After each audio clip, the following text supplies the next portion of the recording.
On a sunny afternoon, I walked through the park, enjoying the fresh air and birdsong. Suddenly, I met an old sage with a deep gaze and a mischievous smile. "You know," he began, "this place is much more than it seems.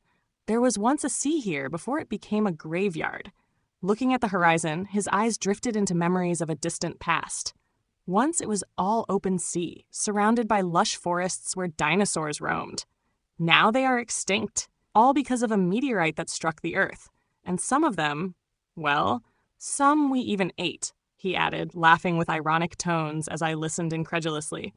"But that's not all," he continued, his tone changing to something almost reverent. "Here, in this very spot where you sit, Jesus Christ was crucified." His words settled in the air like a mantra.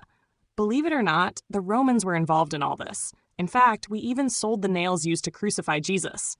Can you imagine? My mind raced in various directions, trying to grasp the absurdity of his claims. "Yes, Eve and Adam were my friends," he added nostalgically. "Eve is my cousin. I remember the times of our youth we were so happy swimming in the sea, until suddenly the sea opened up in two." I looked at the old man, astonished. "You know nothing of our place. It was not so bad," he continued. "Once, Satan wasn't so bad. He was my classmate in elementary school." With a serious expression, he recounted, "When I was a child, I was chased by a T-Rex, and I assure you, it wasn't an easy experience." He settled more comfortably on the bench, as if wanting to dive deeper into his memories. "Oh, and there was Noah. He got angry because I brought a T-Rex onto his ark. Can you imagine? And I was the first to attend Jesus' party, a grand event of our time." "Speaking of historical adventures," he added with a hint of nostalgia, "when the legendary Super Saiyan visited us on Earth, I wasn't there, but I remember my friend Julius Caesar getting stabbed. I can't quite believe it, but I was traveling the world when Pangea was still around. And I would put stones in Albert Einstein's backpack when we were in high school together." His voice grew mysterious, almost dreamy. "We even made TikToks with our friend Moses Tablet, but alas, we could never upload the videos. Aristotle is really something. I ended up second honor because of him."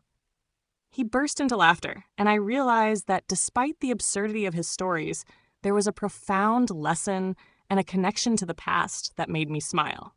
"You see," he concluded, "life is a collection of memories and bonds, and even if all this seems impossible, we are all part of something much greater.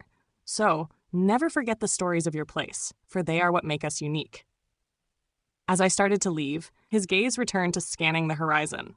"Remember," he told me, "wisdom can be found even in the strangest things." Introducing himself as Enrile, a name full of stories, his words lingered in my mind. With a heart lightened and my thoughts full of tales, I returned home, enriched by the encounter with that remarkable man. Ride and watch hentai all the time with my soul is tormented by a succubus. Call assist, pencil dripping from the way I spit. Fell in love with this.